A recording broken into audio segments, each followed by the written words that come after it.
பொதுச் செயலாளர் ரத்னம் அண்ணா அவர்கள்.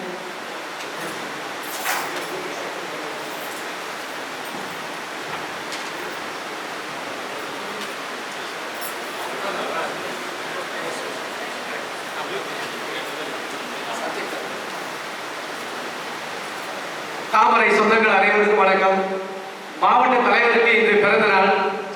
மாவட்ட தலைவருக்கு மட்டுமல்ல, தமிழிசை மேடருக்கு பிறந்த நாள், KP ராமலிங்கம் ஜி பிறந்த நாள், அண்ணாமலை ஜியோட நட்சத்திர பிறந்த நாள். தலைவர்கள் எல்லாருக்குமே பிறந்த நாள் போல இருக்கு. மேடையில் வீட்டிருக்கின்ற அத்தனை பேருக்கும் முதல்கள் இந்த வணக்கத்தை தெரிவித்துக் கொள்கிறேன். இந்த நிகழ்ச்சியை சிறப்பாக ஏற்பாடு செய்த மகளிருக்கும் முதலில் நன்றி. உங்களுடைய பொன்னான நேரத்தை கொடுத்து வருகை தந்திருக்கின்ற அனைவருக்கும் பாதம் பணிந்து வணக்கத்தை தெரிவித்துக் கொள்கிறேன். ஒரு 300 ஆண்டுகளுக்கு முன்னால் பிறந்து வாழ்ந்த ஒரு ராணியை பற்றி 300 ஆண்டுகள் கழித்து நாடு முழுவதும் பேசப்பட வேண்டும் என்று நம்முடைய பிரதமர் ஒரு நல்ல ஆலோசனையை நமக்கு எல்லாம் வழங்கியிருக்கிறார். அதன் அடிப்படையிலே இந்த நிகழ்ச்சி நடைபெற்றுக் கொண்டிருக்கின்றது. எதற்காக இந்த நிகழ்ச்சி? 300 ஆண்டுகளுக்கு பிறகு அவரை பற்றி பொதுமக்கள் ஏன் தெரிந்து கொள்ள வேண்டும்? இது ஒரு மிகப்பெரிய விஷயம். ஏன்னா நம்ம நாடு ஒரு 800 ஆண்டுகளுக்கு மேல அடிமைத்தனத்தில் இருந்தது. அந்நிய ஆக்கிரமிப்பாளர்களால் அடிமைப்பட்டு இருந்தது. முகலாயர்கள் நம்மை அடிமையாக வைத்திருந்தார்கள், ஆங்கிலேயர்கள் வைத்திருந்தார்கள். அப்பொழுது அவர்கள் நம்முடைய இயற்கை வளங்களை சுரண்டினார்கள், இங்கிருந்த செல்வங்களை எல்லாம் கொள்ளையடித்தார்கள். அதை தாண்டி நம்முடைய வரலாற்றை மறைத்தார்கள், அவர்களுடைய வரலாற்றை திணித்தார்கள். இன்று வரை, சுதந்திரத்திற்கு பிறகு இன்று வரை நம்முடைய பாட புத்தகங்கள் எல்லாம் ஆங்கிலேயர்கள் வரலாறு, முகலாயர்கள் வரலாறை விரிவாக பேசுகின்ற அளவிற்கு நம்முடைய சொந்த வரலாற்றை அவர்கள் பேசவில்லை. ஆக இதை மாற்ற வேண்டும். ஒரு நாட்டிற்கு வரலாறு முக்கியம். வரலாற்று சிறப்புகளை அந்த குடிமக்கள் தெரிந்து கொள்ள வேண்டும். பண்பாடு, கலாச்சாரம் இவை பற்றியெல்லாம் பெருமிதம் கொள்ள வேண்டும். ஒரு மரத்திற்கு வேர் எவ்வளவு முக்கியமோ அதே அளவிற்கு ஒரு நாட்டை குடிமக்களுக்கு அந்த நாட்டின் வரலாறு தெரிந்து கொள்வது முக்கியம். அதுதான் வேர்.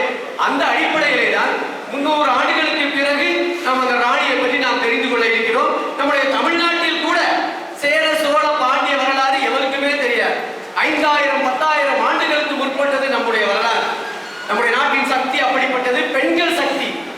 நீங்கள் 55 நாடுகளை தனக்கு கீழ் வைத்து ஆட்சி புரிந்த ராஜராஜ சோழனுக்கு நல்ல ஆலோசனை கூறியது ராணி செம்பியன் மாதேவி, அதே போல குந்தவை நாச்சியார். அவர்களெல்லாம் அந்த பெண்கள் அவ்வளவு புத்தி கூர்மையாக நல்ல ஆலோசனை கொள்ளி வழி நடத்தி இருக்கிறார்கள். வேலு நாச்சியார், குயிலி, அதே போல ஔவையார், காரைக்கால் அம்மையார், இப்படி எண்ணற்ற பெண்கள்.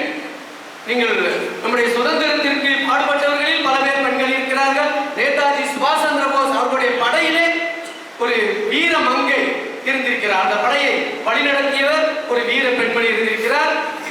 ராஜராஜ சோழனுடைய கடற்படையில் பெண்களுக்கு என்று ஒரு தனி படை பிரிவு இருந்திருக்கிறது. இப்படி பெண்கள் சக்தி எப்படிப்பட்டது என்பதை இந்த உலகத்திற்கு புரிய வைக்க வேண்டும். அதைத்தான் நாம் சிந்தூர் அந்த ஆபரேஷனில் கூட பார்த்தோம். அது நாடு முழுவதும் நம்முடைய பெண்களின் சக்தி தெரிய வேண்டும். பாரதத்தின் பழமையான வரலாறை நாட்டு மக்கள் அனைவரும் மட்டுமல்ல, உலக மக்கள் அனைவருமே புரிந்து கொள்ள வேண்டும் என்ற அடிப்படையிலே நம்முடைய பிரதமர் இந்த திட்டத்தை நமக்கு தந்திருக்கிறார். அதை பற்றி விரிவாக பேசுவதற்கு தலைவர்கள் வருகை தந்திருக்கிறார்கள்.